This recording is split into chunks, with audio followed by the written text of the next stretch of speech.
The millionaire CEO stopped for coffee, and saw three little girls sharing one muffin with birthday hats on their heads. He didn't know why, but something in his chest cracked open. Jason Carter never intended to stop at that cafe. His mornings were usually defined by perfectly timed routines, chauffeur drives, and coffee prepared by his assistant exactly the way he liked it, strong, hot, with a splash of almond milk. But that morning, something broke the pattern. His driver was stuck in traffic, his assistant was late responding, and Jason found himself walking a few city blocks on foot, something he hadn't done in years. The cafe was modest, nothing special, tucked between a laundromat and a bookstore. It wasn't the kind of place he'd normally choose, but he needed caffeine and it was open. He stepped inside, already mentally sorting through a list of emails and meetings, barely registering the warm scent of cinnamon and coffee beans that greeted him. As he waited in line, tapping his phone impatiently, a burst of giggles pulled his attention away. At a table in the corner, three little girls sat wearing colorful paper birthday hats.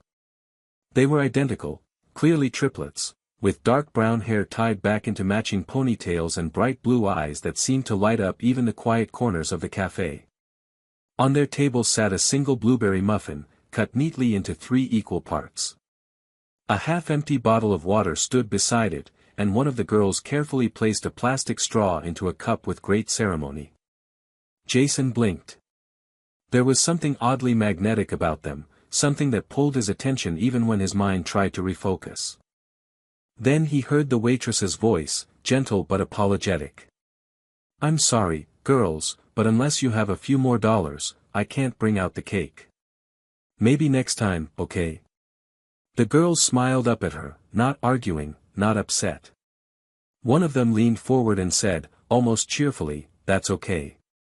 We'll blow out invisible candles. We're really good at pretending." Jason's heart gave a strange twist, like someone had taken a fist to his chest and squeezed. He didn't usually get involved in strangers' lives. He was known for his discipline, his cold logic, and his refusal to entertain emotional distractions. But his feet were already moving before he could think it through. He approached their table, and all three girls turned toward him with identical curious expressions. "Excuse me," he said, his voice softer than he intended, "is it your birthday today?" One of the girls nodded enthusiastically. "It's all our birthday. We're 7. We're triplets." Another added proudly, "We're best friends too." The third just smiled, eyes wide, clearly waiting to see what would happen next. Jason smiled, unsure why his throat felt tight. "Would it be alright if I bought you a real cake?" he asked. The girls looked at one another, then at him. One whispered, "Are you someone famous?" He chuckled, caught off guard. "Not really. Just someone who was late for something important." He turned to the waitress, who had been standing nearby in silence. "Bring them whatever cake you have. The biggest one." She nodded, eyes wide. As the girls clapped and began excitedly rearranging napkins for their real celebration, Jason sat down at the table, completely forgetting his schedule, his coffee, and the emails buzzing in his pocket. Something about them, their joy in the face of so little, their quiet resilience, hit something in him he hadn't felt in years. And as he listened to them talk about school, their mom, and the songs they'd practiced for their birthday, he had no idea that this small act of kindness was about to open a door to a past he never knew existed. The cake arrived 15 minutes later, towering with layers of chocolate and whipped cream, adorned with rainbow sprinkles and exactly 7 candles, as if the universe had known the number all along. The girls gasped in unison, their hands covering their mouths, eyes wide with delight and disbelief. Jason watched them closely, taking in every movement, the way one of them reached out timidly to touch the cake as if it might disappear, the way another bounced slightly in her seat trying to contain the excitement that practically shimmered off her skin. The third girl, quieter than the rest, turned to Jason with a look so genuine it made him forget everything else. "Thank you," she said softly, her voice almost trembling. "This is the best birthday ever." The waitress brought over a lighter, and Jason let each girl take turns lighting their own candle, holding his breath as their little hands steadied the flame. When they all finished, they sat together, eyes closed, whispering wishes into the warm space between them.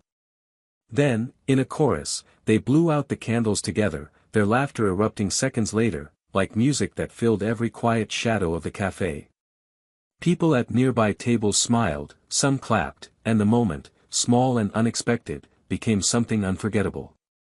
Jason found himself leaning in, asking questions he didn't usually ask. What were their names? Where did they go to school? What kind of cake did they usually like? Their answers came quickly, layered with the openness only children could offer. "I'm Sophie," said the boldest of the three. "I'm Haley," said the one who had lit the last candle. "And I'm Emma," said the quietest, still holding a fork like it was the most precious thing she owned. They told him about their school, how Haley loved science but hated spelling, how Sophie was the fastest runner in her grade, and how Emma once got a gold star for a picture she drew of her mom holding the moon. As they spoke, Jason noticed how often they mentioned their mother, how she worked at night and slept during the day, how she always made pancakes from scratch when she wasn't too tired, how she sewed their Halloween costumes even when she came home exhausted. There was no bitterness in their voices, only admiration. They didn't speak of a father. Not once. And Jason didn't ask. The cake was nearly gone when he realized he had completely lost track of time.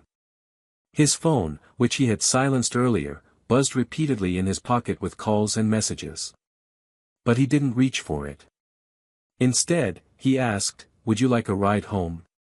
The girls looked at each other, and Sophie, ever the bold one, nodded. "We live really close. But Mommy said not to walk with strangers." Jason respected that. "Then maybe I could walk with you. Just to make sure you get there safe. You can call me Mr. Jason." They giggled at the formality, but agreed. The walk was short. They chatted the whole way, about their favorite cartoons, about a stray cat that sometimes waited by their door, about the birthday card they had drawn for their mom but hadn't given her yet because they couldn't find an envelope. Jason couldn't remember the last time he had listened so closely, or felt this kind of warmth settle in his chest. When they reached the apartment building, it was clear that it had seen better days. The paint was peeling in spots, and one of the hallway lights was flickering. The girls didn't seem to notice. They bounded up the stairs, and Jason followed more slowly, unsure what he was going to say when their mother opened the door. Part of him thought maybe he'd thank her for raising such incredible daughters. Another part wasn't sure if she'd even want to see him. But when the door swung open, everything inside him stopped. The woman who stood in the doorway wore faded scrubs, her hair pulled back into a tired bun. Her eyes, though framed with exhaustion, were unmistakably the same vibrant blue as the girls'. And Jason knew her. Not from a photograph. Not from coincidence. He had known her years ago. Before his career exploded. Before the boardrooms and the private jets. Before everything. "Amber," he said, his voice hoarse. She blinked in disbelief. The girls stood between them, looking back and forth with wide eyes. "Jason," she breathed, stepping forward, her hand against the doorframe as if to steady herself. Neither of them spoke for a long moment. The silence between them buzzed louder than any of the city noise drifting in through the hallway. Emma tugged at Amber's sleeve and whispered, "He bought us cake." Amber's eyes softened. She looked at Jason again, longer this time, and the weight of everything they hadn't said hung heavy in the air. It was clear that nothing about this meeting had been planned, yet it felt like it had been waiting to happen for years. Jason finally stepped back, his mind racing but his voice steady. "They're incredible," he said. "Just like their mother." Amber didn't smile. But she didn't close the door either. Instead, she stepped aside and said, "You'd better come in." The apartment was small but warm, filled with the kind of clutter that only comes from a home with growing children. There were hand-drawn pictures taped to the refrigerator, a stack of books on the coffee table, and toys half-tucked under the worn-out couch. Jason stepped inside slowly, his gaze scanning the space as though trying to absorb the 7 years he had missed all at once. The girls ran ahead, tossing their jackets onto a chair and bouncing around the room as if this reunion between two adults wasn't changing the course of their lives. Amber closed the door behind him, leaning against it for a second longer than necessary. She hadn't expected to see him ever again, and now he was standing in her living room like no time had passed. Except it had. Every minute of those years had been long and heavy. Jason remained near the entrance, unsure if he should sit or speak or leave. He wasn't used to feeling out of place, but in that moment, every carefully built layer of his executive persona felt irrelevant. Amber walked past him and into the small kitchen, where she began making tea without asking if he wanted any. He took that as a sign he was allowed to stay, at least for a few minutes. The girls settled on the couch with a coloring book, whispering excitedly to each other while glancing over at him. He watched them, still stunned by how much they looked like her, and, as he realized now, like him. Amber finally returned with 2 mugs and handed him one without a word. She sat across from him in an old armchair, legs tucked underneath her. Her scrubs looked a size too big, her hair had loose strands falling into her face, and there were dark circles beneath her eyes. But she was still the same woman he had once fallen for. Not glamorous. Not flashy. But strong in a quiet, steady way that had drawn him in before and now pulled at something he hadn't let himself feel in years. He took a sip of the tea before speaking. "I didn't know," he said simply. Amber looked down at her hands. "I know." There was a pause between them, filled with all the things neither knew how to say. "Why didn't you tell me?" Jason asked finally, his voice calm but aching. She didn't look up. "I was going to," she said. "But then. I didn't. I got scared. You had just started your new company, everything was moving fast for you. And I didn't want to be the one to complicate your life." He blinked, struggling to understand. "Amber, they're my children. You had every right to tell me." "I know," she said again, her voice lower now. "But I kept waiting for the right time. Then it got too late. Then I didn't know how anymore." Jason rubbed his hand over his jaw, trying to process it. He looked over at the girls again, still lost in their coloring. "They're amazing," he whispered. Amber smiled faintly. "They are. I'm lucky. They've been my whole world." Her eyes met his. "And I know I made the wrong choice keeping them from you. But I did the best I could." He didn't respond right away. He was still fighting the whirlwind inside him, grief for lost time, anger at being left out, confusion about what to do now. But none of it changed the way his heart had shifted the moment he saw those girls. They were his. That truth had landed with quiet finality, and now it was a part of him. "I want to be in their lives," he said finally. "If you'll let me."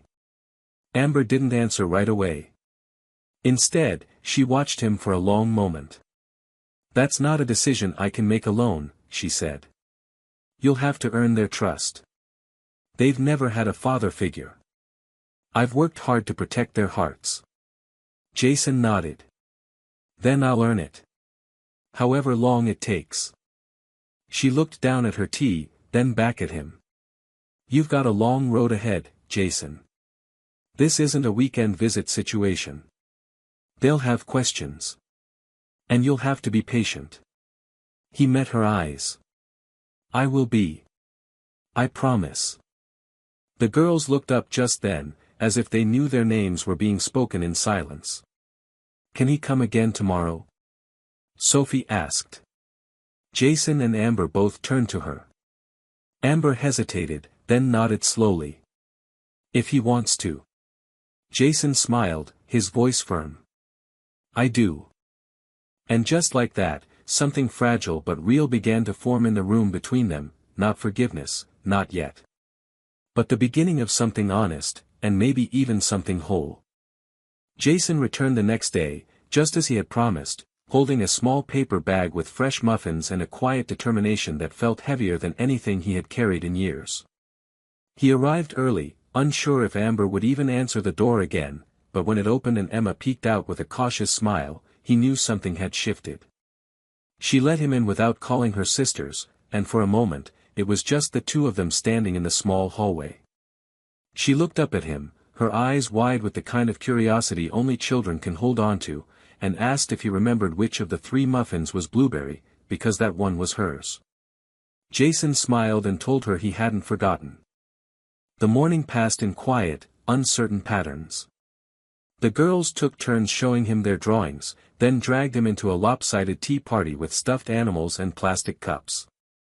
At first, he sat stiffly on the floor, unsure how to navigate this world he had missed entirely, but slowly, their laughter softened his edges. Haley made him wear a crown made of construction paper, and when it slipped over his eyes, they all erupted in giggles that echoed through the walls. Amber watched from the kitchen, silently stirring oatmeal, letting herself observe the impossible reality of Jason Carter sitting on her living room floor, being called Sir Muffin King by 3 little girls who had no idea how much he had once meant to her. After breakfast, Amber handed him a backpack and asked if he wanted to walk the girls to school. It was a test, one she hadn't warned him about, but he passed without hesitation. They walked together, Jason holding Haley's hand while Sophie skipped ahead and Emma pointed out cracks in the sidewalk that looked like hearts. When they reached the school gate, Jason crouched down to say goodbye. Haley hugged him without being asked. Sophie gave him a quick high five. But Emma hesitated. Then she reached out, her fingers brushing against his jacket, and whispered, "You came back." He looked her in the eyes and said, "I always will." When he returned to the apartment, Amber was already dressed for work, gathering her things in the narrow hallway. She didn't speak as she zipped her bag, and Jason stood silently until she finally turned to face him. "They like you," she said. "But this isn't going to be simple, Jason. You're a stranger to them, no matter what the truth is." He nodded. "I know. But I want to be more. I want to be their dad."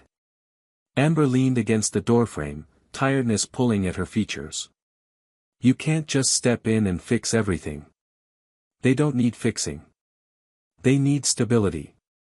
And you left without knowing." Her voice wasn't angry, just tired, like someone who had fought too long without relief. Jason swallowed the lump in his throat. "I didn't leave. I didn't even know there was something to stay for." That quieted her. He offered to take the girls every afternoon after school until her night shifts changed. She hesitated, then finally nodded. "If you want to help," she said, "start with the routines. Pick them up. Help with homework. Bedtime stories if they let you. Just be there, every day. Not just when it's convenient." Jason promised he would, not because he had to, but because he couldn't imagine choosing anything else anymore. That week became the first real test. He learned how Sophie hated broccoli and how Emma got nervous in loud rooms. He learned that Haley loved numbers and was afraid of dogs, even small ones. He helped with math worksheets he didn't fully understand and cut out shapes for art projects with fingers clumsy from years of doing nothing domestic. The girls asked questions, some simple, some surprising. "What do you do for work? Do you have pets? Why don't we have the same last name?" And every time, he answered honestly. He didn't know how to be a father yet, but he knew how to tell the truth, and he knew how to show up. So he did, every day. Amber watched from a distance. She didn't interfere, but every time she saw him tying a shoelace or helping with a spilled drink or gently brushing a tangle from Sophie's hair, something inside her softened. She remembered the version of Jason she had once loved, before the money, before the pressure, before life made him someone too big to reach. Now, somehow, this man in her living room was becoming someone real again. One evening, as he helped the girls into their pajamas and tucked Emma into bed, she clung to his sleeve and asked, "Are you going to stay when we're asleep?" Jason looked at her with something breaking in his chest and replied, I'll always stay until you don't need me to anymore." She nodded, satisfied, and closed her eyes. Amber, standing quietly in the hallway, heard it too. And for the first time in a long while, she believed him. By the 5th week, the routine no longer felt borrowed. It had become something deeper, something that belonged to all of them now. Jason no longer needed directions to the school, nor reminders about whose backpack had the green zipper and whose needed to be double-checked for the lunchbox. The girls stopped calling him Mr. Jason and began saying just Jason, sometimes even slipping into Dad when they were sleepy or distracted, though none of them mentioned it when it happened. He didn't point it out either. He held those moments like fragile treasures, too sacred to break by acknowledging them. Each afternoon, he picked them up from school, their hands instantly reaching for his as they ran down the sidewalk with stories tumbling out of their mouths like an avalanche. He listened to all of it, the arguments over crayons, the spelling tests, the playground drama, and remembered a version of himself that once lived only for quarterly earnings reports and acquisition deals. This was messier, slower, more unpredictable. But it made sense in a way nothing else ever had. After school, they would stop for a snack, usually something simple like pretzels or apples, which Jason had learned to slice the right way, and then walk home where homework, dancing, and storytelling blurred together in a rhythm that only children could invent. Amber's shifts remained exhausting, but she had started coming home earlier when she could, entering the apartment to the smell of dinner and the sound of laughter. Sometimes she joined them, sometimes she watched from the doorway, too overwhelmed by the sight of what her life had become to speak. She had built everything with her bare hands and exhausted heart for 7 years, and now, without asking, someone was offering to hold part of that weight. One Thursday night, after the girls had gone to bed, Amber found Jason on the couch reading through a children's book he didn't fully understand. He was trying to memorize the characters' names so he wouldn't get them mixed up again. She sat down beside him and said, "You're really trying." He nodded, not looking up. "They deserve it. You do too." She studied him for a moment, then asked the question she'd been holding for days. "Why are you really here, Jason? Is it guilt?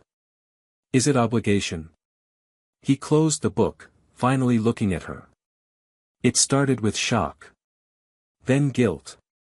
But now, it's just love. I love them. And I missed you." The word surprised both of them in their honesty. Amber looked away, caught between emotion and fear. "This isn't something you can walk away from, Jason. They'll break if you do. I will too." "I'm not leaving," he said quietly. "Not now. Not ever again." The next day, Jason received an unexpected call at work. It was the school. Emma had gotten into a fight with another student. She had pushed a boy who made fun of her during reading time. Jason dropped everything and arrived at the school faster than he thought possible. When he got to the principal's office, Emma was sitting in a chair too big for her, swinging her legs and holding back tears. Jason crouched down in front of her and asked what happened. She looked up at him and whispered, "He said I didn't have a dad. I told him I do." And then he laughed. Jason felt something burn behind his eyes.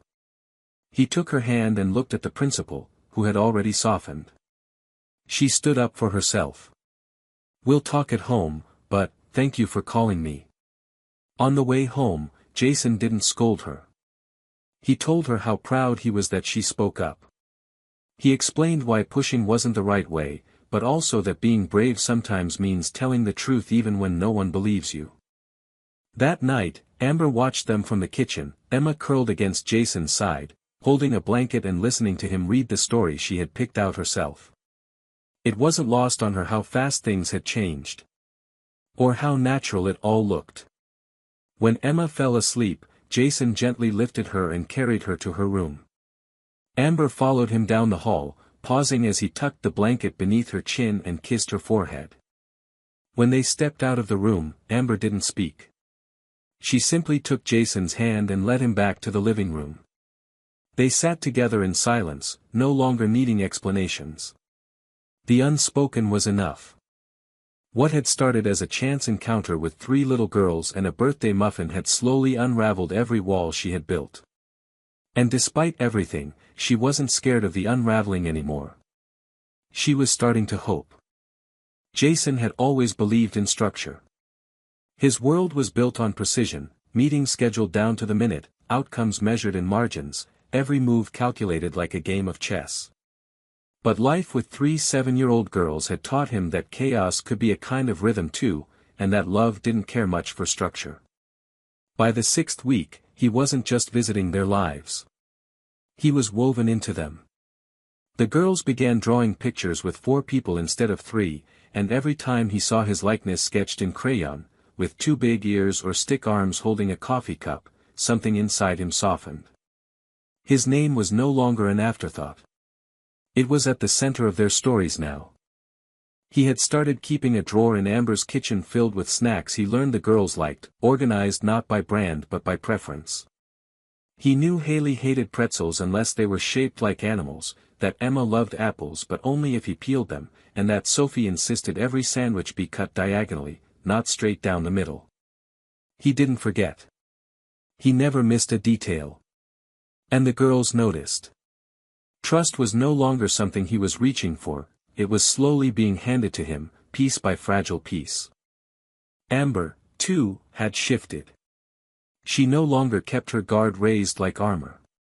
She let herself breathe when he was around, sometimes even laughing at his clumsy attempts to fix the leaky faucet or his inability to braid hair correctly. One night, after all 3 girls fell asleep during a movie on the couch, Jason quietly carried them one by one to their beds. Amber followed him down the hallway and paused at Emma's door. When he gently pulled the blanket over her, Amber reached out and touched his arm. It was subtle, brief, but real. Their eyes met in the soft light of the hallway. She whispered, "You're good with them." He smiled and replied, "They make it easy." But beneath the surface of their slowly rebuilding world, something heavier was stirring. Amber had been having migraines for weeks, brushing them off as fatigue, blaming long shifts and missed meals. Jason noticed, of course, but every time he brought it up, she smiled through it, insisting it was nothing. Until one afternoon when she nearly collapsed in the kitchen while stirring soup. Jason caught her just before she hit the ground. The spoon clattered to the floor. The girls watched in stunned silence. He took her to the hospital immediately, heart racing, arms tight around her even as she protested weakly. The waiting room was cold and too white, and Jason sat there with all 3 girls clinging to him, their small bodies curled into his sides. He didn't know what to say, only that he couldn't lose her, not again, not like this. The hours stretched endlessly until a doctor finally emerged, explaining that it was exhaustion, severe dehydration, and stress, but thankfully, nothing more serious. She would recover with rest. Jason let out a breath he hadn't realized he was holding. That night, after Amber was settled at home with a mountain of pillows and a prescription for rest, Jason tucked the girls into their beds and returned to her room. She looked at him from her pillow, her voice hoarse. "I'm sorry. I didn't want you to worry." He sat beside her and took her hand gently in his. "You don't have to carry everything alone anymore," he said. "I'm here. We're in this together now." She looked at him like she wanted to believe it, like she had been holding her world together with threads and was finally considering letting someone help her sew it stronger. In the days that followed, Jason took on more than he ever imagined he could. He balanced business calls with story time, ran board meetings over video while packing school lunches, and answered emails while waiting in the school pickup line. And somehow, it worked. He didn't feel like he was losing control, he felt like he was becoming someone better. Late one evening, Amber watched him from the doorway as he braided Sophie's hair and helped Haley tape stars to her science project. She whispered more to herself than to him, "I never imagined this for us. I thought I'd always do it alone." Jason turned, not with a speech but with a quiet promise in his eyes. "You're not alone anymore." That night, she leaned against him on the couch while the girls slept, her head on his shoulder, her breath finally steady. And for the first time in years, the silence between them wasn't filled with questions. It was filled with peace. Spring crept in slowly that year, like it was afraid to make promises too soon. The mornings were still cold, but flowers began to bloom along the sidewalks, and the light that filtered through the apartment windows in the late afternoon had turned warmer, softer. Jason had begun arriving earlier and staying later. He didn't just pick the girls up from school, he stayed through dinner, bath time, and often long after bedtime stories had been whispered and lights had been dimmed. Amber stopped waiting for him to leave. He became part of the evening in a way that felt natural, like he had always belonged there. One Thursday evening, as Jason sat on the couch helping Haley cut paper stars for her school project, Sophie appeared in the hallway holding a drawing behind her back. "Close your eyes," she said, bouncing on her feet. Jason played along, and when he opened them, she handed him the picture. It was a crayon portrait of 4 stick figures standing in front of a house, each one labeled, Mom, me, Sophie, Emma, and finally, Dad. The word caught in his throat. He looked at Amber, who stood by the kitchen counter pretending to wipe it down even though it was already clean. She didn't say anything, but she didn't look away either. Jason looked back at Sophie and asked, "You drew this?" She nodded. "That's our family." He pulled her into his arms and held her for longer than she expected. Her small arms wrapped around his neck without hesitation. It wasn't long after that when the girls began asking if he would ever move in. They asked it with the innocence of children who hadn't yet learned that adults hesitate with their hearts. Amber heard them, of course. She didn't answer for him, and he didn't answer either. Not yet. Instead, he started doing the little things that made it obvious he already had one foot planted in the home. He bought a second toothbrush. He started keeping a change of clothes in Amber's closet. He took over Sunday breakfasts. He found himself falling into routines that didn't feel temporary. One afternoon, Amber invited him to a parent-teacher conference. It was Emma's. Jason had offered to watch the girls so Amber could go alone, but she surprised him by asking, "Would you come with me?" The teacher greeted them with a kind smile and began talking about Emma's growth, how she become more vocal, more confident, how she had drawn a picture of her dad and talked about him with pride. Jason felt the words settle heavily in his chest. Afterward, Amber and he walked back in silence. When they reached the apartment, she turned to him and said, "I didn't expect this." He asked what she meant. "You. Them. Us. I didn't think I'd ever feel this again. Safe." Jason took her hand in his. "Neither did I." They didn't speak about the future out loud, not yet, but the air between them had changed. It wasn't filled with uncertainty anymore, it was filled with possibility. Jason had found himself learning things he never knew he needed to know, like how to braid hair without pulling too hard, how to tell when a story was more important than being on time, how to carry the weight of another person's exhaustion and still smile through it. One evening, Emma asked him where he lived. When he answered truthfully, she looked confused. "But you're here more than there." He didn't have a response. Amber walked into the room just in time to hear and offered a quiet solution. "Maybe one day, he'll live here too." Emma smiled. "That would be perfect." Later that night, Jason found himself staring out the window after the girls were asleep. Amber joined him, wrapping herself in a blanket and leaning into his side. "You've become their home," she said. "And mine too, in a way I forgot was possible." He didn't answer right away. He simply pulled her closer and kissed the top of her head. Spring had officially arrived. And with it, something else had bloomed, something tender and strong, like the roots of a life that had taken hold in soil that had once been cracked from too many storms. They hadn't planned any of it. But somehow, it was everything they didn't know they needed. The day Jason officially moved in was quiet, almost anticlimactic. There was no grand announcement, no boxes stacked high in the hallway, no speeches about changes or new beginnings.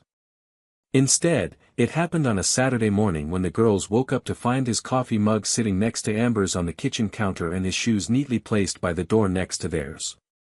Sophie noticed first and whispered something to Haley, who squealed and ran to find Emma. Moments later, all three of them were piling into Jason's lap as he sat on the couch tying his shoelaces. "You live here now?" Sophie asked, her eyes wide. Jason looked at Amber, who was leaning against the kitchen doorway, watching with a smile she didn't try to hide anymore. He looked back at them and said, "If that's okay with you." They didn't answer with words, only hugs and the kind of laughter that fills every corner of a home. In the weeks that followed, the house changed in small but significant ways. Jason took over the Sunday grocery runs, making sure to buy all the right snacks even when he had to text Amber 3 times from the store to confirm which cereal Emma liked and which one Sophie thought was too crunchy. He helped with school drop-offs and began to know the names of the other parents. The teachers waved to him. The girls called him for help with science fair projects, for advice on how to fix broken shoelaces, and to read just one more story before bed. He never said no. Not once. Amber returned to a day schedule and finally started sleeping full nights again. With Jason there, the evenings weren't just easier, they were lighter. They cooked dinner together, fell into routines that felt like rituals, and laughed more than either of them ever had in their separate lives. Every once in a while, Amber would catch Jason staring at the girls when they weren't looking, his expression filled with wonder, like he still couldn't believe they were his. Sometimes she caught herself doing the same. One afternoon, Emma brought home a permission slip for a school event. There was a small section labeled "Emergency Contact," and beneath that, another line that asked for parent/guardian name. Without hesitating, she wrote Jason Carter in neat, careful letters. When Amber saw it later that evening, she didn't say anything. She just smiled, folded the paper, and tucked it into her purse. A month later, the girls' school hosted a spring concert. They had been rehearsing for weeks, whispering about their song choices, designing matching headbands with glitter and ribbons. Jason sat in the front row beside Amber, holding her hand tightly while the girls climbed onto the small stage in their coordinated outfits. When the music started, they didn't sing right away. Instead, Sophie stepped up to the microphone and said, "We want to dedicate this song to someone really special. He's new in our family, but he already makes it feel like the best one in the world." Then they sang. It wasn't perfectly in tune, and they forgot some of the words, but it was perfect. After the show, as they all walked home together under a soft pink sky, Amber leaned her head against Jason's shoulder and whispered, "I'm glad you stopped for coffee that day." He kissed her forehead and said, "So am I." At home, they tucked the girls into bed, each one asking if he would still be there in the morning. He answered the same way he always did now, without hesitation. Always. Later that night, Amber sat with him on the couch, her legs tucked beneath her, a quiet smile on her face. "Do you regret anything?" she asked. Jason looked at her for a long time before answering. "Only the time I lost. But not this. Not now." She reached for his hand, intertwining her fingers with his. The house was silent except for the occasional sound of the girls turning in their beds. It wasn't the life either of them had imagined. It was better. Because it was real, earned, and built out of love that had survived distance, fear, and the unexpected.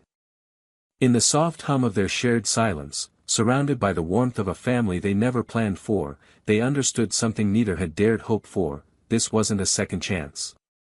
It was the only chance that had ever mattered. I believe the ending of this story is the kind that lingers in your heart long after the last words are read. It's not about a perfect resolution or a fairy tale finale, it's about healing, redemption, and the quiet power of showing up when it matters most. Jason didn't just find his daughters, he found a version of himself he never thought existed. Amber didn't just forgive, she allowed love to return in a way that felt earned. And the girls, who started the story with a shared muffin and invisible candles, ended it surrounded by a family that finally felt whole. That kind of ending isn't just happy, it's deserved. And that makes it beautiful. Henry Blake was boarding his private jet when he saw a little girl crying on the airport floor. Minutes later, he missed his flight, and nothing in his life was ever the same again.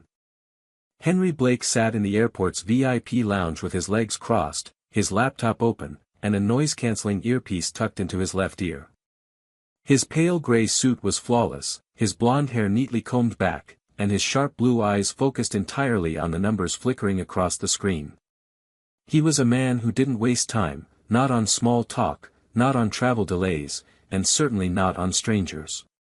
His life operated on efficiency, flights, mergers, strategy, silence. The outside world, with all its chaos and emotion, was kept at a controlled distance. But today, something broke through that distance in the most unexpected way. As his boarding group was called over the intercom, Henry reached for his briefcase and stood. Just as he turned toward the gate, a sound stopped him. It wasn't loud, just soft, stuttering sobs, but in the sterile quiet of the lounge, it was unmistakable. He looked toward the source. Near the edge of the seating area, a little girl was sitting on the polished floor, curled up beside a small white bag and a worn stuffed bunny. She couldn't have been more than 5 years old. Her white dress looked slightly wrinkled, and her curly blonde hair framed her face in soft, tangled strands. Tiny white clips barely held the hair back from her pale forehead. Her shoulders shook as she cried, trying to muffle the sound into the bunny's fabric. People were watching. Some glanced, some frowned, but no one moved. No one asked. No one helped. Henry hesitated. This wasn't his problem. His plane was boarding, his schedule was packed, and he had already lost 3 minutes. But his feet didn't move toward the gate. They turned instead toward her. He knelt slowly, loosening his tie slightly, unsure why he felt nervous. "Are you lost?" he asked, keeping his voice calm and low. The girl looked up with wide, glassy blue eyes that mirrored his own more than he realized. She sniffled, clutched the bunny tighter, and shook her head. "Mommy went to the bathroom and didn't come back," she said. "She told me to stay here." "I did. But she didn't come back." Henry looked around. No adult nearby seemed even remotely connected to the girl. There was a small pink jacket folded on the seat behind her and a woman's handbag beside it, but otherwise, nothing. He frowned, reaching for his phone. "What's your name?" he asked, already pulling up security services. The girl answered softly, "Lily." The name hit him like a slow, quiet punch. Lily. Not unfamiliar. Familiar in a way that made his stomach twist. As he spoke to the airport staff and they began checking security footage, Henry stayed near her.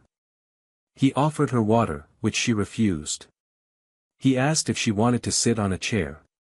She said no, her mother had told her not to move. She obeyed perfectly. An hour passed before security came back with footage. A woman, blonde and thin, holding Lily's hand, entered the restroom area. No footage showed her leaving. Eventually, after a search, she was found unconscious in a service hallway behind the restrooms. Overdose. Emergency services arrived. Henry heard the paramedic mention the name on her ID and stopped breathing for a second. Melanie Brooks. He hadn't heard that name in nearly 6 years. But it wasn't a name you forget. Not when it belonged to the only woman who ever got under his skin, then vanished without a trace. Melanie. And now this little girl, Lily, sitting on the floor in front of him, was her daughter. He watched her as she picked at the fur on her bunny's ear. The tears had dried, but she still looked terrified, hollowed out by confusion and something more ancient than any child should feel. Henry couldn't walk away. Not now. Not when a long-buried name had just taken on a face. He sat down beside Lily and said gently, "You don't have to wait alone anymore." He missed his flight. And for the first time in years, he didn't care. Henry didn't take Lily home right away. Instead, he arranged for a private hotel suite near the hospital where Melanie had been admitted. The staff had tried to offer alternatives, a social worker, a temporary shelter, but Henry refused them all.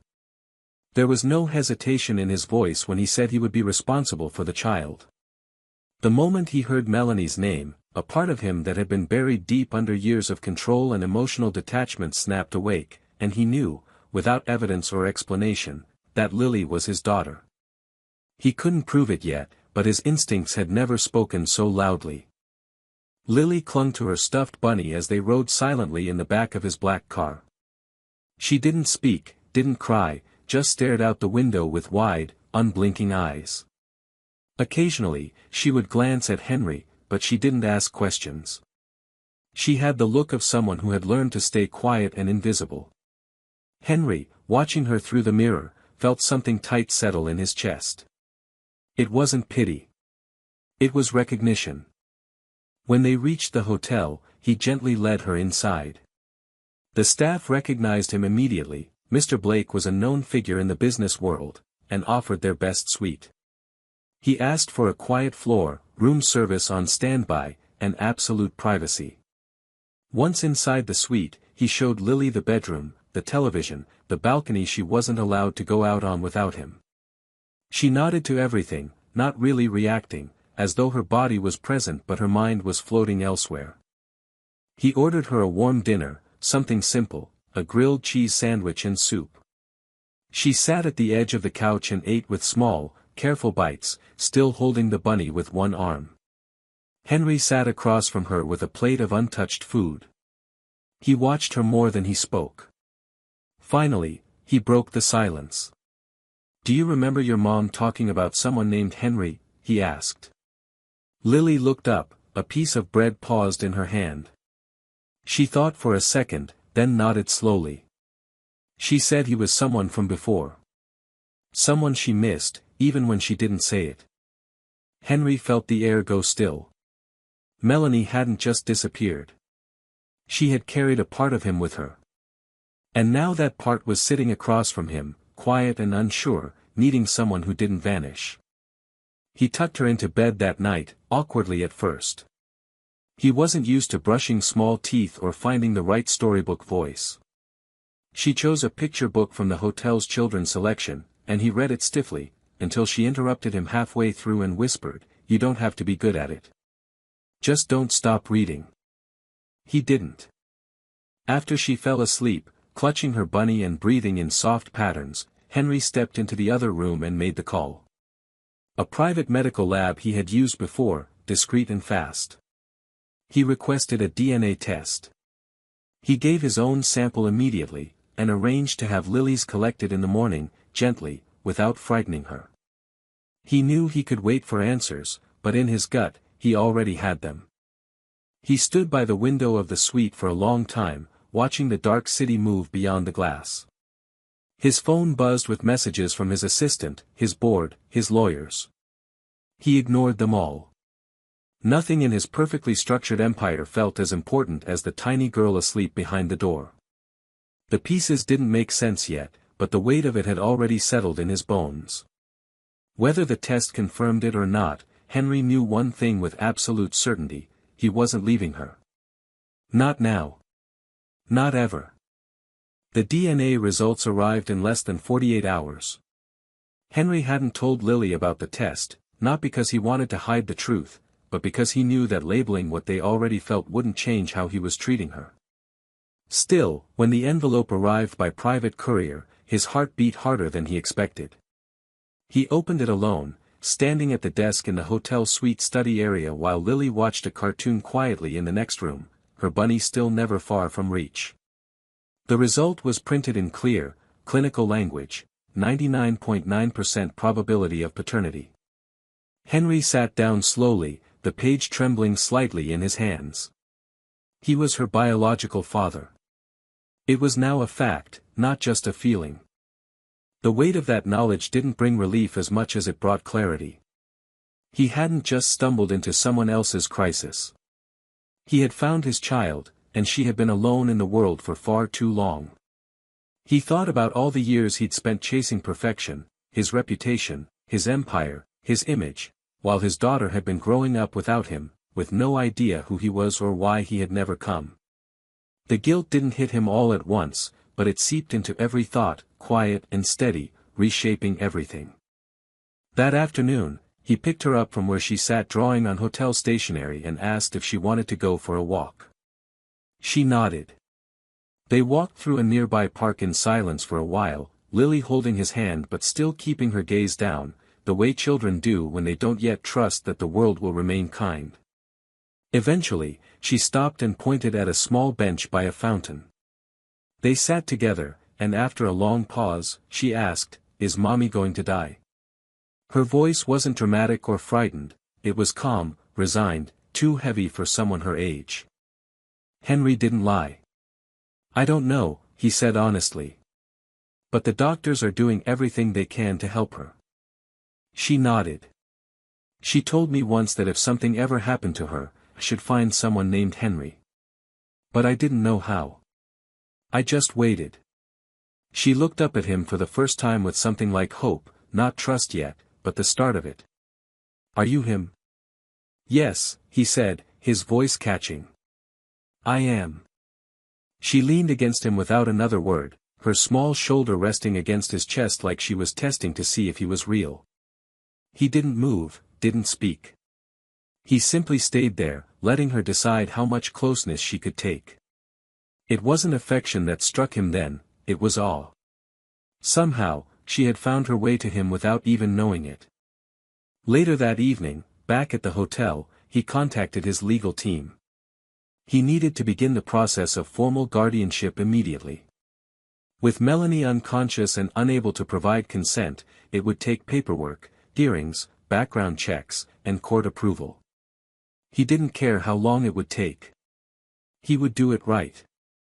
He also reached out to a child psychologist, arranging for an evaluation and emotional support for Lily in the coming days. He wanted her to feel safe, not just fed and housed. He wanted her to know she mattered. She had gone too long surviving. Now, she deserved to begin healing. That night, when he tucked her into bed, she turned toward him and asked, "Will you still be here tomorrow?" The question came out softly, almost like a whisper she was afraid to believe in. "I'll be here every day," he said. "As long as you want me." She didn't answer right away. But then she nodded once, closed her eyes, and reached out with one hand to hold on to his sleeve as she drifted to sleep. Henry didn't move. He sat there beside her, still wearing his suit jacket, her fingers curled in the fabric, and he understood something he never had before: he wasn't rescuing her. She was saving him, too. The days that followed settled into an unexpected rhythm, quiet but meaningful. Henry extended their stay in the hotel suite while renovations quietly began in his penthouse to prepare a permanent home for Lily, one with a bedroom designed just for her, soft lighting, safety latches, and space for toys and books she hadn't yet picked.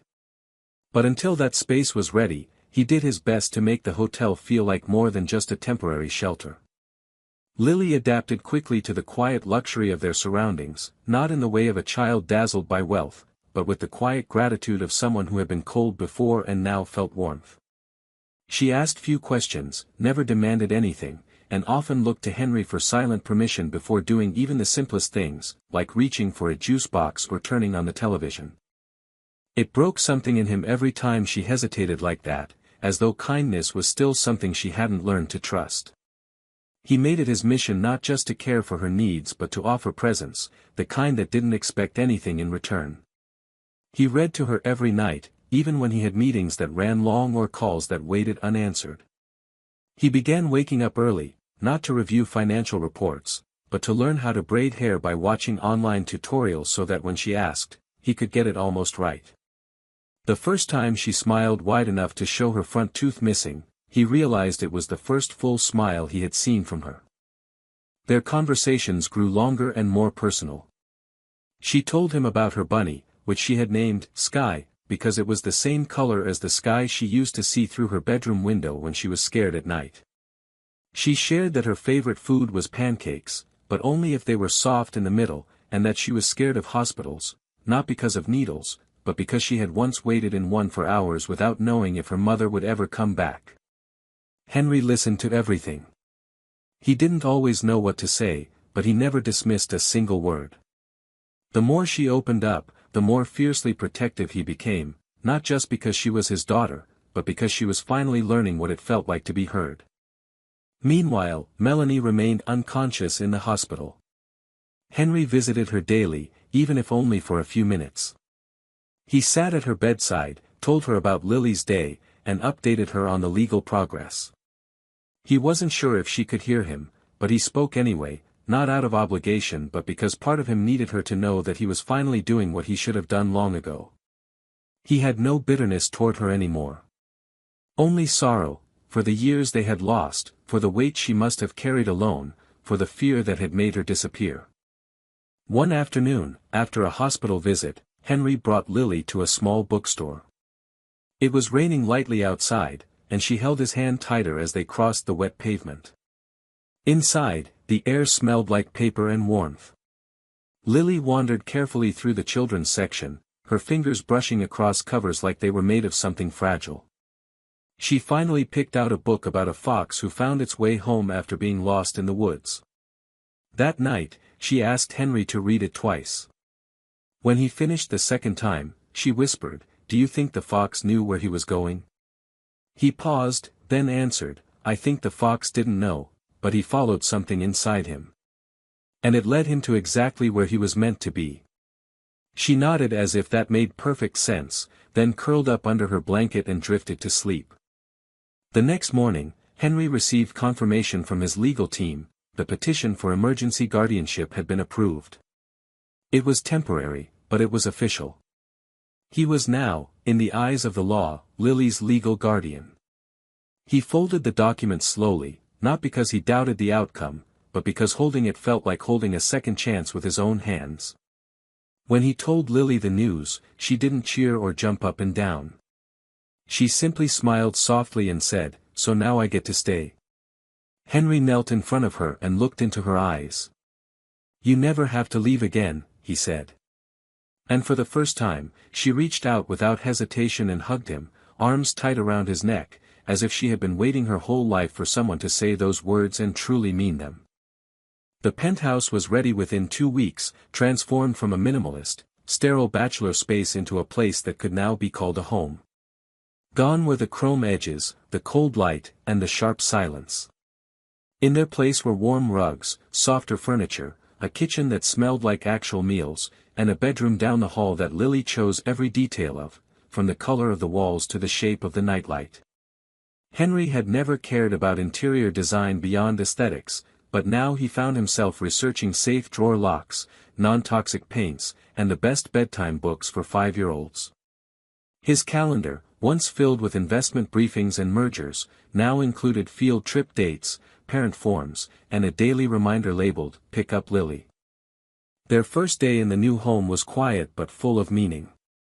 Lily explored slowly, taking her time to look at everything. Her favorite thing turned out to be a small window seat in the corner of her room where she could curl up with her bunny and watch the city lights come on at night. Henry watched her without interrupting, standing in the hallway as she touched the edge of a shelf and tested the softness of her blanket. It was the first time he saw her act like a child simply experiencing comfort, not survival. In the days that followed, they built new routines.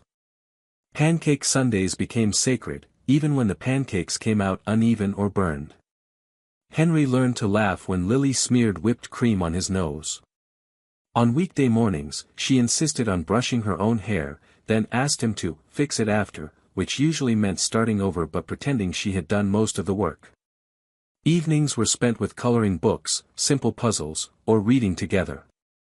Lily had a quiet sense of humor, and she started to let it show more often, tiny smirks, sarcastic observations far too advanced for her age, and the occasional giggle fit that ended in hiccups. Henry had never known how much joy could come from a child's laugh until he heard hers echoing through his once silent apartment. But not every moment was light.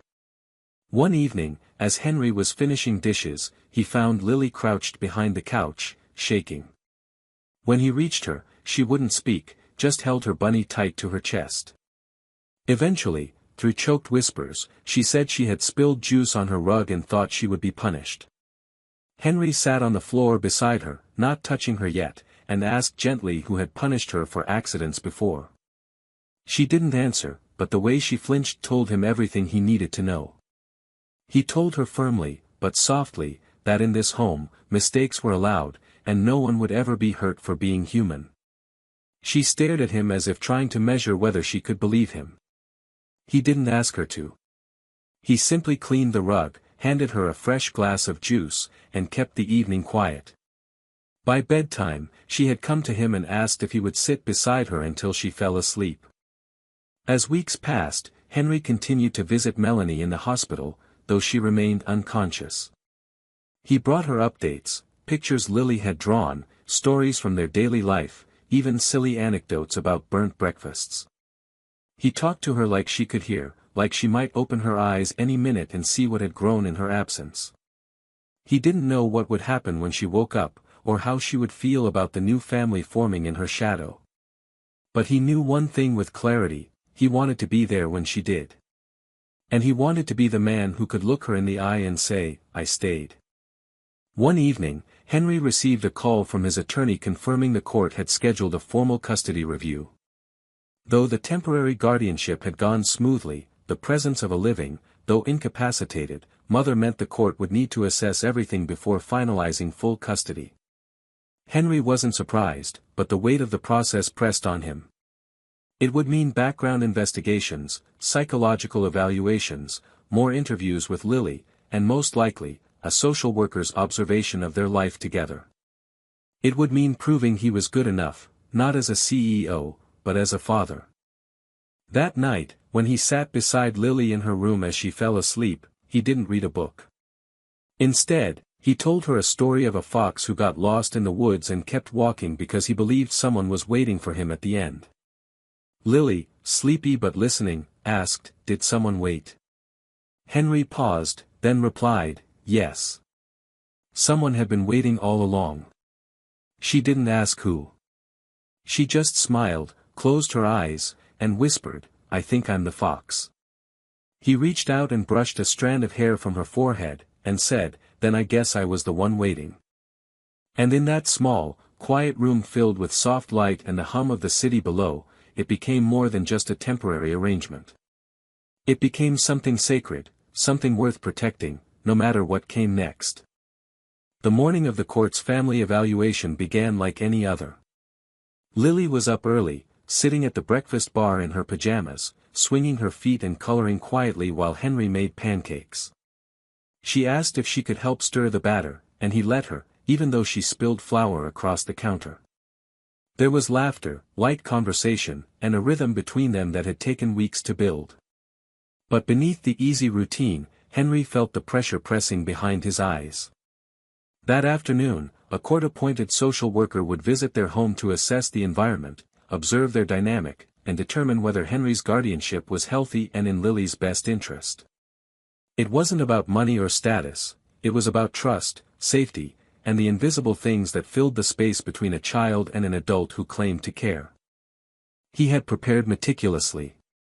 The apartment was spotless but still looked lived in, with drawings pinned to the refrigerator, a pair of small shoes near the door, and Lily's favorite book scattered gently across her bedroom rug. He didn't want perfection to scare the evaluator. He wanted authenticity. He dressed casually but neatly and told Lily that someone would be coming to visit them to see how they lived. She asked if she had to wear a dress, and he told her only if she wanted to. She chose a soft blue one and asked him to fix her hair. He braided it carefully, the way she liked, and tied the ribbon just right. When the social worker arrived, she was warm and professional, her eyes kind but observant. She greeted Lily first, kneeling to her level and introducing herself by her first name. Lily, shy but polite, invited her inside and offered to show her Bunny's favorite hiding spot. Henry stood back, letting her lead. The woman took her time, asking questions gently: what Lily liked to do after school, what made her feel safe, what bedtime looked like. Lily answered with quiet confidence. She spoke about pancakes and picture books, about their window seat talks, and how Henry made her laugh when he tried to sing lullabies off-key. Later, while Lily drew quietly at the table, the social worker asked Henry to step into the kitchen to speak privately. She reviewed the preliminary file, noting that Lily had shown signs of both resilience and past trauma but had improved in sleep patterns, emotional regulation, and school performance since coming into Henry's care. She asked about his history with Melanie, about why he hadn't known about the child before now, and about his motivations for pursuing full custody. Henry answered honestly, without rehearsed lines. He told her about Melanie's disappearance years ago, about how her sudden absence had left an unresolved wound in his life, and how finding Lily had changed everything. He didn't pretend to be perfect. He simply made it clear he was committed for life. The visit ended on a soft note. The social worker knelt once more beside Lily, who handed her a folded drawing. On it was a stick-figure family of 2 people and a bunny holding hands beneath a giant heart. The caption read, in misspelled letters, "My home is here." The woman smiled and thanked her, then glanced back at Henry with an expression that said more than words could. She would file her report that night, but Henry already knew she had seen what mattered. The next morning, the court issued its preliminary review, the guardianship would stand, and the process toward full custody could proceed without challenge. Henry sat in silence when he received the email, the relief so overwhelming it felt almost hollow at first. He had been holding his breath for so long, he'd forgotten what it felt like to let it go. Lily was sitting nearby, playing with paper dolls. He walked over, sat on the floor beside her, and simply said, "They said yes." She blinked at him, confused. "Yes to what?" "Yes to you staying with me. Forever, if you want." She didn't answer with words. She crawled into his lap, rested her head on his chest, and whispered, "I already decided that a long time ago." That night, Henry couldn't sleep. He stood at the window, watching the city shimmer with distant lights, and thought about everything that had changed. He still visited Melanie daily, still spoke to her even as machines hummed and monitors blinked steadily. He didn't know when, or if, she would wake. But if she did, he wanted her to know that Lily had not only been found, but she had been loved. Fiercely. Fully. Without condition. He turned to look back at the hallway where Lily's nightlight glowed gently under the door. A life that once existed only in theory, a concept he hadn't dared dream of, was now living, breathing, and fast asleep in the room next to his. And he knew, without question, that the court had only confirmed what his heart already understood. They were no longer waiting for permission to be a family. They already were one. Henry had just returned from Lily's school when he got the call from the hospital. It was short and cautious. Melanie had woken up. The doctor on the line warned him that she was weak, disoriented, and not fully coherent yet, but conscious. Henry stood in the middle of his kitchen, phone in hand, frozen. For a moment, the world around him blurred into silence. He looked toward Lily, who was sitting at the table, building a tower out of cereal boxes and carefully balancing her bunny on top. He didn't tell her right away. He didn't know how. But he packed her a small bag, called a trusted assistant to stay with her for a few hours, and headed to the hospital without hesitation. When he walked into Melanie's room, she looked smaller than he remembered, her skin pale against the sterile white sheets, her eyes fluttering slowly toward the window. The moment she turned her head and saw him, there was a flicker of recognition. Not fear. Not surprise. Something quieter. Maybe guilt. Maybe resignation. He stepped closer, careful not to overwhelm her. She watched him, then whispered, "You came." Henry pulled up a chair and sat beside her. "I never stopped," he said. "You disappeared. I didn't know where. And now you're here, and so is she." Melanie closed her eyes for a moment, as if the mention of Lily was too much to hold. When she opened them again, they were wet with tears. "I didn't mean to disappear," she said. Her voice was hoarse, barely more than a breath. I was scared. I thought I'd ruin you if you knew. I didn't want to be someone else who took something from you. Henry shook his head slowly. You didn't ruin me. But you did leave me out of the most important part of my life. And now she's everything. They sat in silence. Machines beeped quietly beside them. Melanie's hands trembled slightly as she tried to reach for a cup of water. Henry helped her.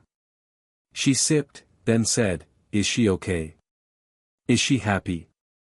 "Yes," he said. "She's thriving. She's smart, and strong, and cautious. But she smiles more now. She laughs. She asks about you every night." Melanie pressed a hand to her mouth to stifle a sob. "I wanted to be better before I told you. But I never got better. And I didn't want her to grow up watching me fall apart." "You did what you thought you had to," Henry said.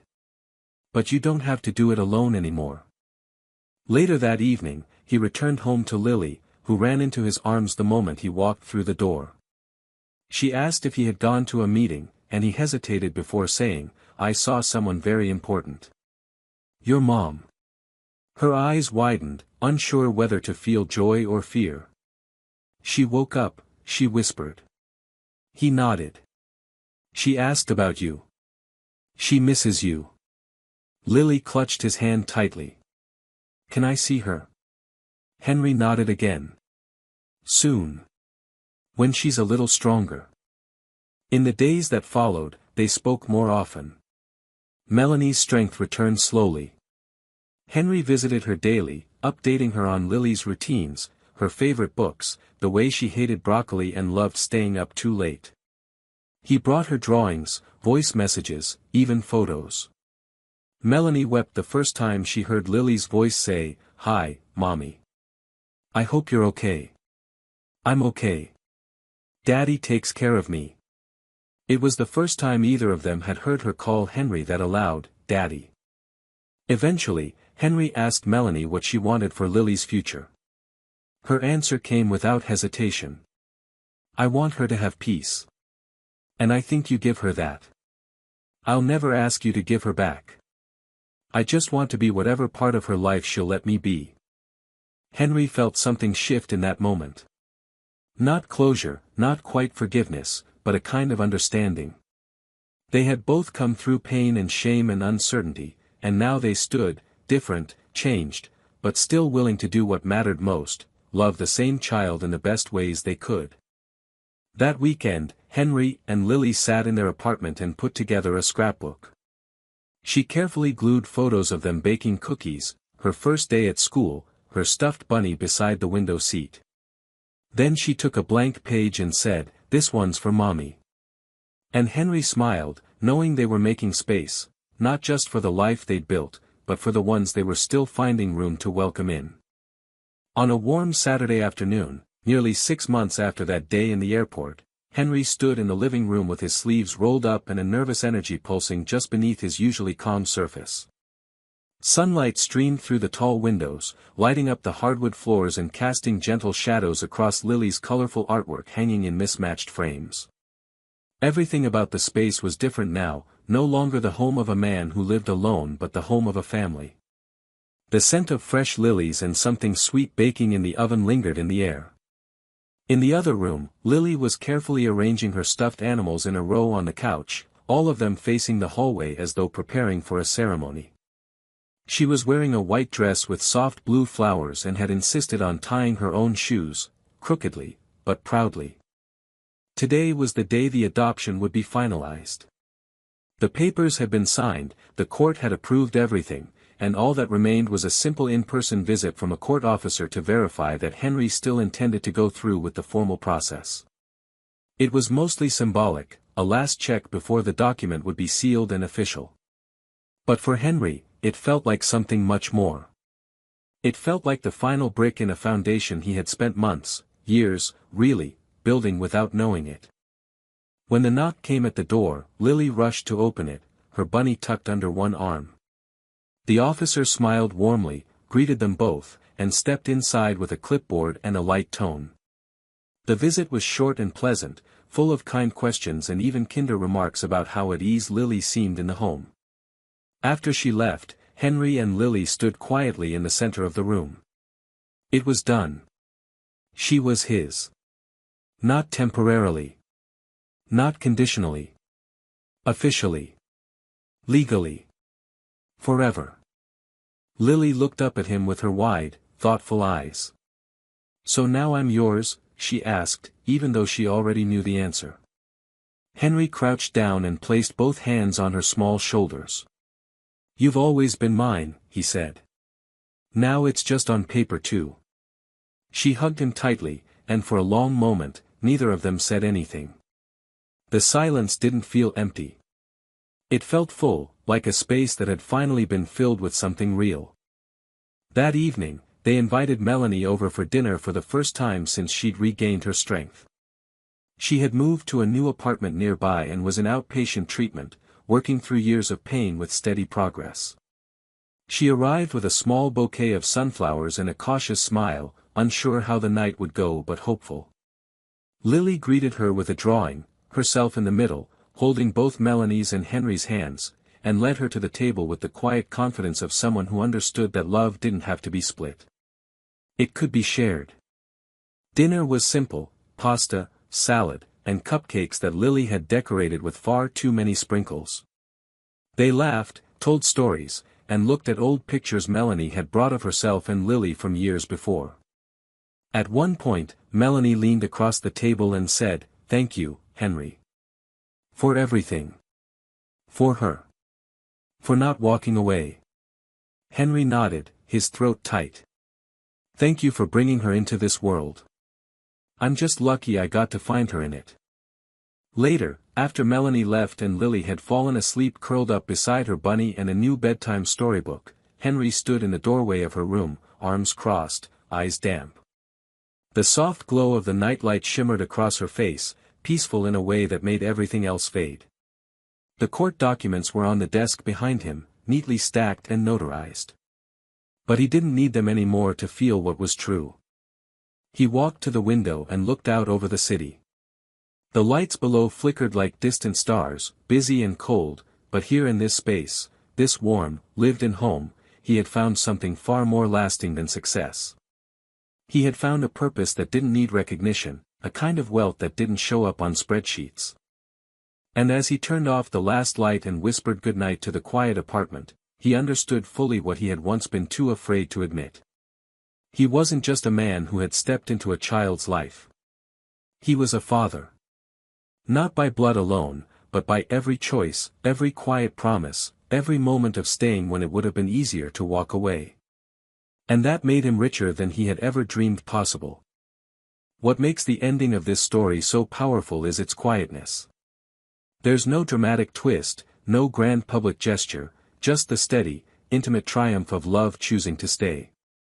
Henry, a man once defined by control and detachment, becomes a father not through obligation, but through transformation. And that's what gives the story its depth. Lily isn't just a child in need, she's the catalyst that brings out the best in him. Her quiet resilience and trust teach Henry more about connection than any success ever did.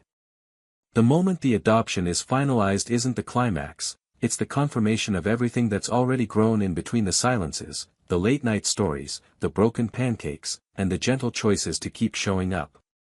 For me, the beauty of this ending lies in how ordinary it is: one child sleeping peacefully, one man standing quietly in the doorway, knowing he's exactly where he's meant to be. It's not flashy.